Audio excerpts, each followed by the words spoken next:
Hello student, class 12th physics chapter 1 rubbing method, charging by rubbing method. यानी अचालक पदार्थों से बनी वस्तुएं जैसे प्लास्टिक की वस्तुएं, कंघे हैं, गुब्बारे हैं, इस तरह की और चीज़ें हैं, इनको हम एक दूसरी बॉडी से रब करके, रगड़ करके आवेश उत्पन्न करते हैं। इस विधि को कहते हैं रबिंग मेथड, घर्षण विधि। अचालक पदार्थों को आवेशित करने की घर्षण विधि या रबिंग बाई मेथड।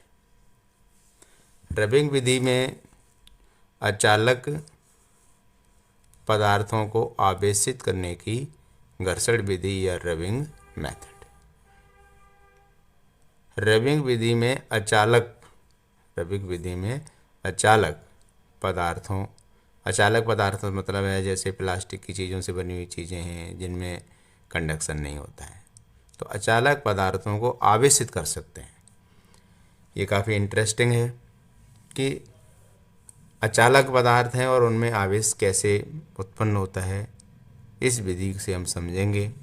इस घर्षण विधि को निम्न उदाहरणों की सहायता से हम समझ सकते हैं कि कैसे चार्ज उत्पन्न होगा।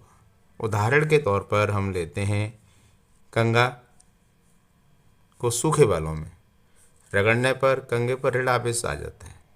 कंघे को सूखे बालों में रगड़ा जाए तो रगड़ने से क्या होगा, कंघा में ऋण आवेश आ जाता है। और ऋण आवेश जो आया है, इस ऋण आवेश का प्रमाण क्या है, तो हम इसको आप खुद भी कर सकते हो। जैसे कागज़ के छोटे छोटे टुकड़े हम रख लें और जिस कंघे को सूखे बालों में रगड़ा है, रगड़ने वाले उस कंघे को उन छोटे छोटे कागज़ के टुकड़ों पर ले जाया जाए तो छोटे छोटे टुकड़े जो कागज़ के हैं कंघे से चिपकने लगते हैं।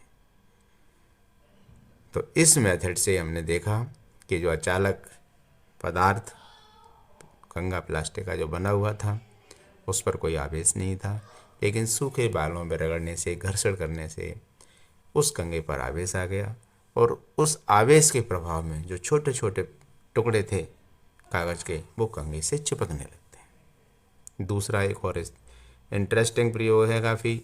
जब हम गुब्बारे में हम हवा भर दी, फूल गया गुब्बारा, उस गुब्बारे को दीवार से चिपकाना चाहे तो नहीं चिपकेगा।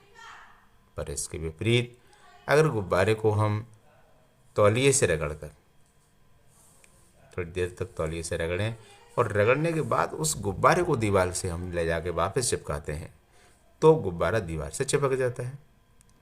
तो देखो, दिखने में तो ऐसा लग रहा है जादू है, कभी गुब्बारा चिपक नहीं रहा था दीवार से, अब चिपकने लग गया है। तो हुआ क्या कि रगड़ने से, रबिंग करने से एक दूसरी बॉडी पर चार्ज आ जाता है। चार्ज रियली है क्या? अगर एक्सिस ऑफ इलेक्ट्रॉन है तो नेगेटिव चार्ज है, और एक्सिस ऑफ इलेक्ट्रॉन होने पर नेगेटिव चार्ज है, और इलेक्ट्रॉन अगर लॉस है, कमी है, तो पॉजिटिव चार्ज है। तो घर्षण करने से क्या होता है, एक बॉडी के इलेक्ट्रॉन दूसरी बॉडी में चले जाते हैं, जिससे क्या एक बॉडी पर प्लस चार्ज और दूसरी बॉडी पर माइनस चार्ज आ जाता है। रियलिटी देखा गया कि जो प्लास्टिक की चीज़ें हैं, जब इनको रगड़ा जाता है दूसरी वस्तुओं के साथ तो इन पर नेगेटिव चार्ज आता है, अर्थात एक्सेस ऑफ इलेक्ट्रॉन होता है, जिससे उनमें चार्ज क्रिएट होता है। तो ये था रबिंग मेथड। रबिंग मेथड में अचालक पदार्थों जैसे प्लास्टिक का कंघा है, गुब्बारा है, इस तरीके की और चीज़ें हैं, तो उन पर हम चार्ज क्रिएट करते हैं एक दूसरी बॉडी पर। Hello student, class 12th physics chapter 1 अनावेशित चालकों को आवेशित करने की संपर्क विधि, कांटेक्ट मेथड, संपर्क विधि, चार्जिंग बाय कांटेक्ट मेथड। इस मेथड में हम एक आवेशित चालक द्वारा अनावेशित चालक को आवेशित करते हैं।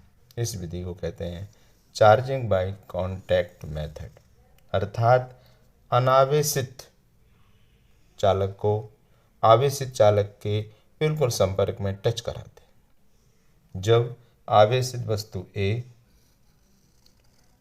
के संपर्क में यानी टचिंग में अनावेशित वस्तु बी चालक को लाते हैं तो बी पर सेम काइंड ऑफ चार्ज यानी ए के समान आवेश आता है। तो समझना है कैसे आता है। एग्जाम्पल के तौर पर समझेंगे कि एक आवेशित चालक है, ए आवेशित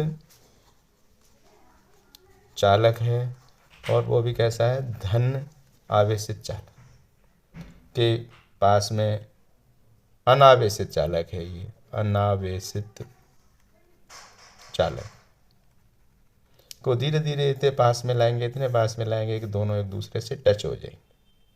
अब टच होने से क्या होगा, ए पर धन आवेश है, ये चालक पर कैसा आवेश है, धन। तो धन आवेश के प्रभाव में बी चालक के जो इलेक्ट्रॉन हैं ए की तरफ खिंचे हुए चले जाएंगे, यानी इस किनारे साइड हो जाएंगे। तो इसके विपरीत दिशा में प्लस आवेश हो जाएगा, तो इधर प्लस आवेश हो जाएगा। अब होगा क्या कि प्लस को माइनस और माइनस को प्लस आकर्षित करेगा। तो मान लीजिए कुछ इलेक्ट्रॉन बी में से ए की तरफ ट्रांसफर हो गए।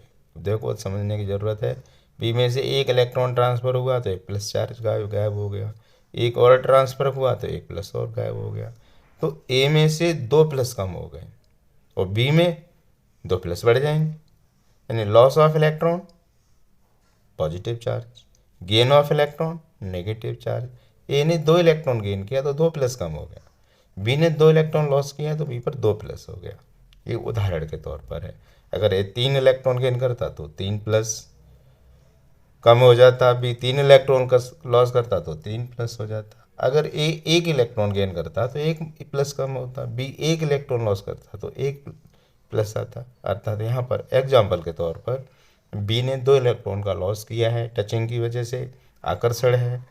तो बी से जैसे जैसे 2 इलेक्ट्रॉन पहुँचते हैं तो बी पर 2 प्लस चार्ज आ जाता है और ए पर 2 प्लस चार्ज कम हो जाता है। तो इस तरीके से यहाँ पर बी पर प्लस चार्ज आया है। और संपर्क विधि की ये खासियत है कि आवेशित चालक जैसा आवेश रखता है बी पर उसी प्रकार का आवेश हो जाता है। इसके विपरीत अगर ए पर माइनस चार्ज लेते तो बी पर माइनस चार्ज डेवलप हो जाता। इस प्रकार ए बॉडी जो धन आवेशित है के आवेश में क्षति होती है, लॉस होता है। जो हमने प्रेरण विधि पढ़ी थी इससे पहले वीडियो में, तो प्रेरण विधि में जो आवेशित वस्तु है उसके आवेश में कोई लॉस नहीं होता, लेकिन संपर्क विधि में आवेशित वस्तु के आवेश में लॉस होता है और इस प्रकार बी बॉडी पर ए के आवेश के समान आवेश आ जाता है।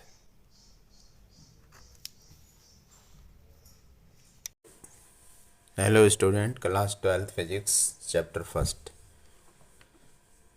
Induction method, charging by induction method. इस मेथड में अनचार्ज बॉडी, अनावेशित वस्तु, अनचार्ज बॉडी को चार्ज बॉडी की हेल्प से चार्ज किया जाता है। जैसे ए बॉडी चार्ज है और बी बॉडी पर चार्ज नहीं है, तो बी बॉडी को ए बॉडी के नज़दीक से नज़दीक लाएंगे, टच नहीं कराएंगे, जिससे कि बी पर ए के अपोजिट चार्ज डेवलप हो जाएगा। इस मेथड को कहते हैं चार्जिंग बाय इंडक्शन मेथड। इस विधि से एक आवेशित वस्तु के पास दूसरी अनावेशित वस्तु को लाते हैं, लेकिन दोनों बॉडी को आपस में टच नहीं कराते। वापस से एक आवेशित वस्तु के पास दूसरी अनावेशित वस्तु को लाते हैं, लेकिन दोनों बॉडी को आपस में टच नहीं कराते हैं, नज़दीक से नज़दीक लाते हैं, जिससे ए जो आवेशित है इसके प्रभाव में दूसरी वस्तु पर अपोजिट चार्ज पैदा हो जाता है। कैसे कि बी को ए के पास में लाना है लेकिन टच नहीं कराना है। तो ए पर चार्ज बॉडी है, नेगेटिव चार्ज पहले से है, और बी को जब नज़दीक लाते हैं तो ए के प्रभाव में बी के जितने भी इलेक्ट्रॉन हैं प्रतिकर्षण के कारण विपरीत दिशा में जाके इकट्ठे हो जाते हैं और ए पर प्लस चार्ज आ जाता है इस साइड। अब हम क्या करेंगे, बी बॉडी के इस सिरे को भू संपर्कित करा देंगे।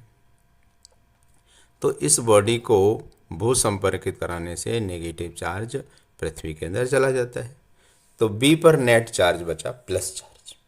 तो इस तरीके से हमने एक चार्ज बॉडी की हेल्प से बी अनचार्ज बॉडी को चार्ज किया और इस पर कैसा आवेश आ गया, प्लस चार्ज आ गया। लेकिन इस विधि का बेनिफिट क्या है कि ए बॉडी के चार्ज में कोई लॉस नहीं होता है, कोई क्षति नहीं होती, तथा बी पर ए बॉडी के विपरीत आवेश आ जाता है। तो ये है चार्जिंग बाई इंडक्शन मेथड। इस मेथड को समझने के लिए ये ज़रूरी है कि एक बॉडी चार्ज होनी चाहिए। जैसे हमने ए बॉडी ली है जिस पर कैसा चार्ज है, नेगेटिव चार्ज है, और बी बॉडी हमने ली है जिस पर कोई चार्ज नहीं है लेकिन कंडक्टर तो है। इस तो अब बी को हम जैसे जैसे ए के नज़दीक ले जाते हैं, ए के जितने नज़दीक ले जाएंगे कि यहाँ पर ए बॉडी का जो नेगेटिव चार्ज है बी बॉडी के इलेक्ट्रॉनों को प्रतिकर्षित करना शुरू कर दे।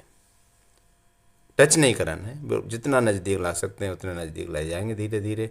तो बी के नेगेटिव जो चार्ज है ए के नेगेटिव चार्ज से प्रतिकर्षण प्रभाव के कारण विपरीत दिशा की ओर चला जाता है और ए के नज़दीक बी बॉडी का प्लस चार्ज आ जाता है। तो बी बॉडी को जैसा कभी बताया था हम भू संपर्कित कराएंगे, तो भू संपर्कित कराने से बी बॉडी का नेगेटिव चार्ज बॉम्ब में पृथ्वी के अंदर चला जाएगा और बी पर नेट चार्ज बचेगा। इसके विपरीत भी कर सकते हैं।